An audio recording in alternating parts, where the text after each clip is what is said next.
Hello there and welcome to this brand new edition of 5 Round MMA. My name is Alex Ramirez. Alongside me is Albert Cita. I was going to say Guillermo Cita, but he's not here today. Yeah. Where's he at?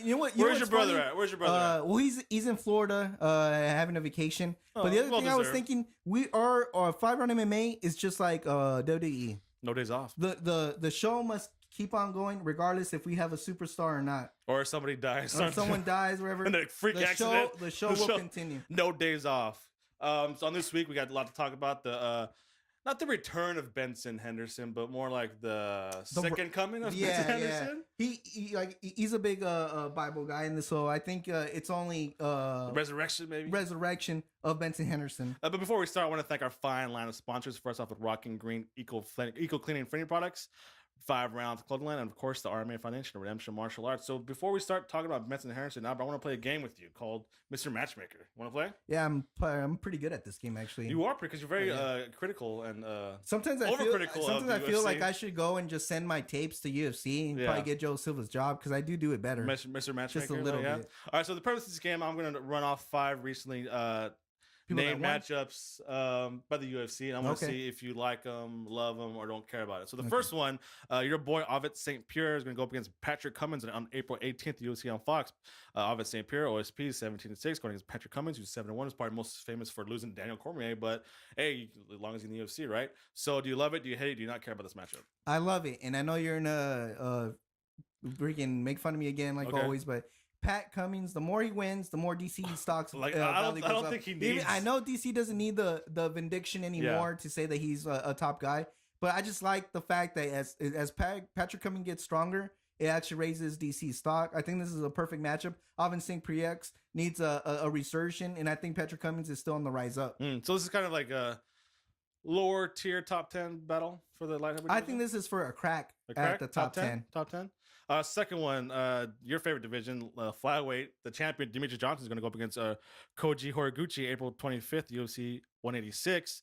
I already know. Do you love it? Do you hate it? Do you not care? Okay, I hate it. I want to say I don't care, but I care. Because I should say I don't care, because this is not a first contender. This isn't a legit championship bout. I don't care how you can try to sell it to me, how you want to angle it. This is not a championship thing. The thing is, there's no flyweights out there. Ian McCall just lost. The guy that beat Ian McCall didn't make weight. Not bantamweight because he's too fat. And it just sucks, because this weight class had a lot of potential, and I think they really messed up by not showing them in pay-per-views, building up more superstars, having more flyweights out there. And I don't know how they keep trying to talk about straw weights and stuff like that. They can't even really lock down this flyweight division. Well, I mean, it's not their fault. They keep bringing guys in. It's not their fault. John Lineker keeps missing weight. I mean, they brought in Daryl Montague from the outside. He was part of the top 1 ranked, not in the UFC. Came in 0-2 in the UFC now. So if they show these guys on pay-per-view, I think their stock rises. And so if they ever lose to somebody, or they win a couple people in pay-per-view, then I think people are like, oh yeah, I know so-and-so. And I think it has more value as far as, okay, this is who he's going. You can ask probably like 10 MMA fanatics out there. They don't know who Yuna Magachi, or what was his name? Koji Horiguchi was. So. Yeah. Okay, I didn't know who he was. Okay, so Albert is like, this one was actually made on Saturday after he won. Max Holloway said, "Hey, guess what? You won today. You know what your prize is? Cub Swanson, April 18th, UFC on Fox." So do you love it? Do you hate it? Do you not care? I've always been a Max Holloway fan. Since I think he entered the UFC when he was 19 years old. But I always thought they kind of fit him to the Wolves too early. But he racked up a few wins already. I think he has 4-5 under his belt since he last fought Conor McGregor. Yeah. And I think it's time when you really start sinking in there. And I think Cub Swanson maybe a little bit too high. Yes, but too much too soon. And that's not taking away anything from Max Holloway. He could be in the top 3. What I'm trying to say is top 3 in the featherweight. I think he's that good. It's just that he was just so young, and I think they expected, they wanted another John Bone Jones in their hand. That's what it kind of felt like it, because he just had hard contenders after hard contenders. But I think it's time that he steps up. I mean, it's a big step up, but I love it. All right, so this next matchup is kind of the victim of the UFC over scheduling themselves. I thought this would be a pay-per-view quality match, primetime Vegas fight, or at least in California or even in New Jersey. Uriah Faber going against Frankie Edgar May 16th, UFC Fight Night in the Philippines. If you look at that card, it's garbage. Yeah. If you look at the main event, that's the selling point. It almost feels like it's a boxing card. Is this a Fight Pass? This is a Fight Pass, or is it gonna be on Fox? I think it's gonna be a Fight Pass since it's in China. Yeah, and because Philippines. Sorry. You just hopefully you offended half our audience I know, right now. I just offended like a lot of people right now, but sorry. China, that's the Philippines. The Philippines. And because of the big time difference, I don't think they'll be able to schedule it for anything for TV. So most likely it's gonna be the Fight Pass. I think this is one of the first super fights. And I do that in quotes. Well, it was super fight like 2 years ago, 3 years ago. That I'm excited, but I'm still excited about it because I always thought Uriah Faber was good at 145. It just he couldn't beat Jose Aldo. Yeah, and I always thought he was a good 145er. I still think Frank Yeager has improved himself in this weight class. Yeah, and this is a perfect matchup for both of them to prove something that one should have stayed in this weight class and one should be in this weight class. And I really do think it's a super fight that I'm excited about. So you don't think Frank Yeager should have gone down to 135? No, I think 145. Like again, I think Uriah Faber had the most success at 145, regardless of what you look at his 135 career. Yeah. I think everybody knows him for 145, and if he is getting closer to the end of his career, this is the way to go out. Yeah, especially if let's say if Jose Aldo is like kind of dethroned by Conor exactly McGregor, opens up the whole thing. All right, last one. Daniel Cormier, DC's going to get back at it again against Ryan Bader. I'm not going to let you finish that sentence because I hate it. Why? I hate it. June 6th, UFC Fight Night. Because the obvious choice here was that Azar Gustafsson versus DC. To me, that was the obvious choice. Yeah, Azar Gustafsson, got pretty much knocked out by Anthony Rumble Johnson. But you can swing it that it was an error.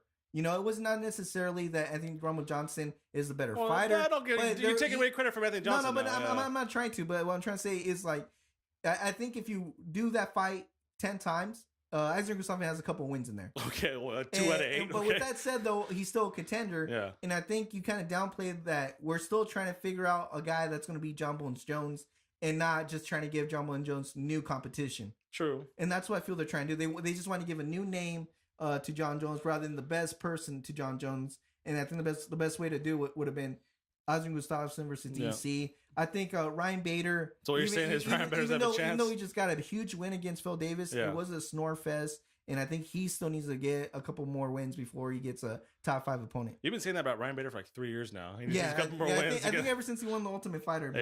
A career of what can be. Keep in mind, I like Ryan Bader. All right, so that's it for Mr. Matchmaker. I think you won by default because Guillermo's not here. So stick around, guys. UFC Fight Night. I'm talking about Benson Henderson. So stick around.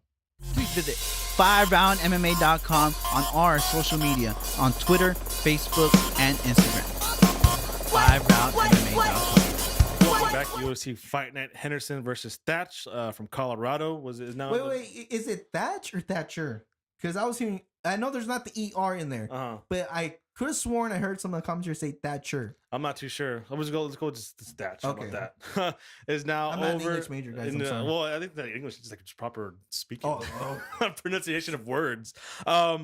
So was this card gonna be on TV? Because like from top to even because this is Benson Henderson filled in for the main event. Yeah. But even with Benson Henderson, this card was kind of light, so it kind of makes me wonder. Do you know the backstory about this card? Was it always intended to be on? Was Brandon Thatch always the main event for this card? I think it kind of was. He was supposed to face Nick Lenz, right? Yeah, that's the main event worthy. And Stephen Thompson was also supposed to be in there, and then we got back. So to tell you the truth, minus Benson Henderson, this card was already beyond Fox Sports. I think this is what happened. I think it was originally on TV. It's on February 14th. Yeah. They're probably thinking a lot of people got to take out their ladies. Yeah. And so they weren't going to... It was just kind of sneak it in there a little bit. Yeah, and I think it was just going to be an alternative for people that were staying home alone that didn't have a Valentine's. But then I guess when Benson Henderson came around, I think that's when you saw the initial push because they weren't really advertising this show for a while. For me, this card came out of nowhere. Until Benson Henderson was attached to it, and then you saw the real advertisement, and then you saw the commercials and spots and stuff like that. So I really think they were kind of just throwing this out there because they had to throw it out there. But so Benson Henderson saves the day. I think so. I think he saved it big time actually. From top to bottom, any notable performances? I know our boy Kevin Lee is on it. Yeah, and not to knock on any of these fighters on this card. It was entertaining for me. I mean, I think the co-main event, the Max Hall and Cole Miller, is really good. Yeah. The other ones, there's no memorable moments for me. I don't know. I didn't really feel this card as much as I wanted to. Yeah. And that's not saying that the talent was there. Like you said, Kevin Lee was on it. Efren Escudero was on the card. Or made his like 4th return to the UFC. So there were some names on there, but For the most part, I think it's just the main event. For the most part, the main event kind of outshined everything. That's the star that Benson Henderson is. He tends to outshine everybody for winning or lose. So his first up to welterweight, I'm just going to kind of, dip my toes in the water. He's saying, maybe see how I do here. And he went up against a huge welterweight. Brandon Thatch is 6'2", over 6 foot. And you commented earlier when they're face to face, look at 3 different weight classes separate the guys. Dude, it literally like Dave versus Goliath. Yeah. I mean, Benson Henderson looks so small. And it's funny because when you saw him at 155, you're like, dude, that guy's kind of big. Yeah. I mean, like, he's fighting kind of in the wrong weight class. But no, you see him at 170, dude. He was so much smaller than Thatch. I mean, it was it almost weirded me out. Yeah. That I was seeing such a big gap difference as far as size. So his performance, what was it? Championship-esque? It wasn't championship. Look, even though it was a championship fight, it was a championship performance, right? And I honestly think this is the difference between a championship fighter and a regular fighter. I think any regular 155 pounder would have got destroyed by Thatch. Destroyed. I mean, it wouldn't even be the matchup. I think people would call the cops that it was a murder in there. But the Colorado PD coming in. But Benson Henderson showed why he was a champion and why he still could be a champion, because that was a championship performance. Because he was getting almost, especially in that second round. I think that's the best example. He was getting literally over. I mean, it had nothing to do with skills. Just it was the physical difference that was making the big changes. But then Benson Henderson's a champion fighter. He found a way to win that fight. It wasn't that his skill level wasn't there. He had to find a way to win, and he found it by bringing down on the ground. I mean, persistent. I think one of the Gracies said if you put a guy in his back, he's the same size no matter what. True. And that right away neutralized the big difference as far as physical. So is he now welterweight now? Because can he jump up? I don't think it's not healthy to jump up from 155 to 170, but did he give at least 2-3 fights in the welterweight division? 170. Well, here's the thing. He had such a good performance. He called out Rory Mack afterwards. And he called out McDonald, and I think that's a big no. And it's just you're giving too much. I think he's what's his nickname now? The Red King. The Red King. Canadian Psycho to the Red King now. I think it's because in 155 he can't really get anywhere because he got knocked out already. He lost the Cowboy. He lost his belt, and it's gonna be hard for him to get back to that time contention. At 170, it's just there's too many wolves in there. I mean, like, even if you put Tyrone Woodley against him, how big of difference? That's gonna be a huge one too. I mean, Kevin Gastelum, a guy that doesn't make weight. Let's say he does make weight. Yeah. Go up against Benson Henderson. I don't know, dude. It just I think we underestimate how much weight guys cut down to get to 170. Yeah, exactly. Because remember, Anthony Johnson's walking around 220 was cut down to 170. And he was going all the way down to 170. So we'll see how it goes. Let's see if they do get more Mac or not. What an amazing performance. But I kind of want to jump to the Brandon Thatch now. Is he kind of a victim of the UFC overbooking themselves and like not being able to develop the talent properly? This is a guy with 10 fights in a row. Yeah. Then all of a sudden now he went from a welterweight on the rise to just a guy lost to Benson Henderson. Yeah, and because they needed a main event to fill it, and I think he was overmatched obviously by the championship caliber fight. Paul Thiago. Yeah. But Paul Thiago hasn't really been that relevant, and not that I'm saying that he hasn't been doing good fights. Just like he wasn't a big name as he was when he beat Josh Koscheck.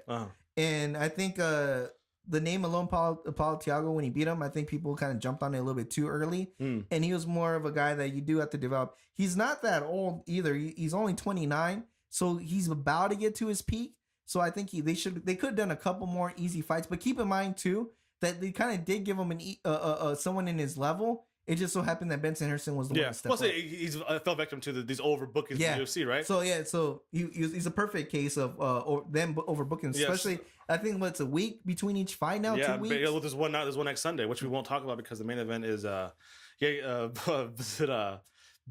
and Frank Mir. We kind of just skip that just for personal reasons. But so yeah, I think it is a victim of that just because you don't have the time, the proper development. It's now secret swim on the UFC now, right? Yeah, basically.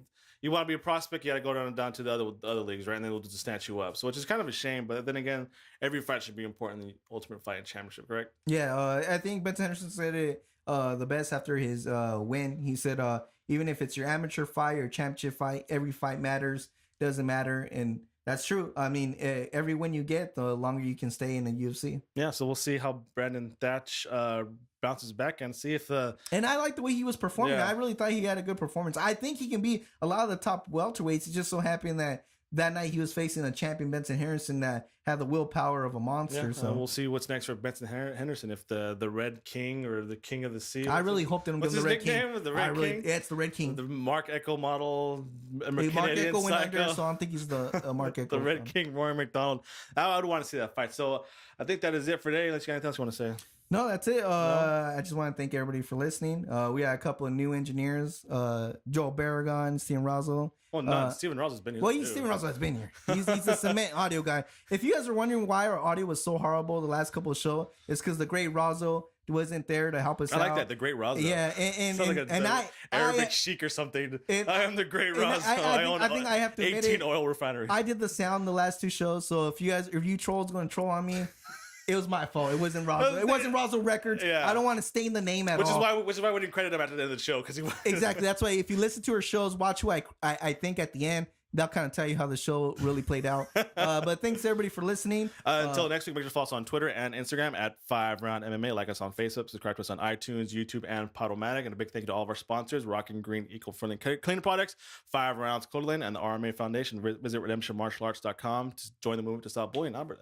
that's it. And yeah, just learn from Seth Rollins. Don't give your significant other your Twitter account. They will get you back. Thanks, guys.